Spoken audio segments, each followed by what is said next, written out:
Monsieur Lachassagne, directeur du cabinet Etika, est-ce que vous pouvez nous présenter votre cabinet?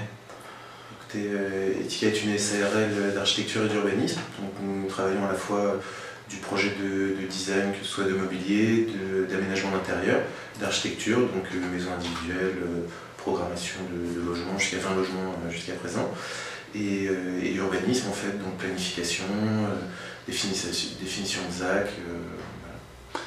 C'est un cabinet qui a quel âge? Donc l'agence a 4 ans. C'est un cabinet qui a 4 ans.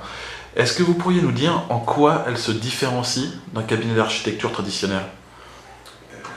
En fait, nous sommes beaucoup plus axés en fait, sur le développement durable, donc les bâtiments basse consommation et l'application des 3 piliers du développement durable, surtout au niveau de l'urbanisme. D'accord. Comment vous est venue l'idée de la création de ce cabinet Etika? En fait, je travaillais en agence, donc j'ai commencé à travailler en agence d'architecture et d'urbanisme en 2003. Et en fait, je me suis rendu compte que le développement durable était pris un peu comme une peinture verte. C'est-à-dire que en fait, c'était le premier plan du projet qui était abandonné dès qu'il y avait des problèmes économiques. Donc j'ai décidé, en fait, j'étais un petit peu frustré de ça, donc j'ai décidé de me mettre à mon compte pour pouvoir promouvoir le développement durable, parce qu'en fait, je pense que c'est une attitude responsable. Initialement, vous êtes architecte? J'ai une première formation en fait, d'urbaniste et ensuite j'ai fait des études d'architecture. Alors justement, sur ce volet urbanisme, comment est-ce qu'il est pris en compte exactement au niveau du cabinet Etika?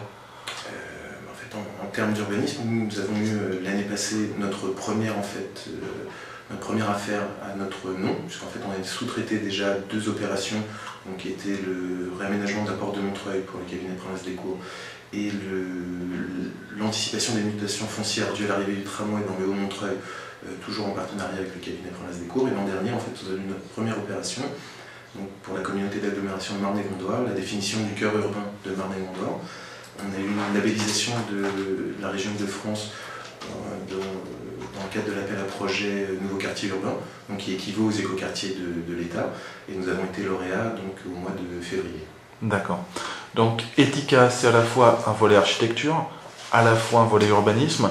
Quelles sont les compétences qui sont à disposition au sein du cabinet? Alors, les compétences vont effectivement de l'architecture, le design,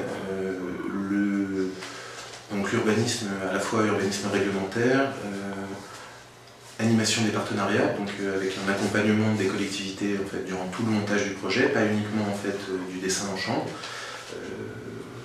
et donc avec tout l'aspect développement durable, que ce soit dans les réseaux de chaleur, la thermique, les fluides. Et donc pour ce faire, nous sommes accompagnés. En fait, nous avons des ressources humaines pour l'instant qui sont de 5 personnes au sein du cabinet.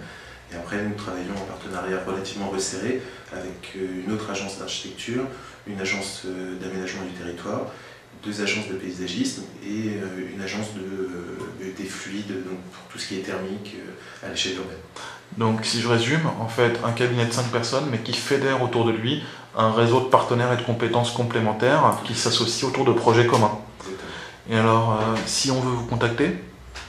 Écoutez, nous avons un site, nous sommes dans les pages jaunes, et nous avons aussi monté en partenariat avec une agence hollandaise, un blog qui s'appelle le blog de la ville et territoire, architecture durable.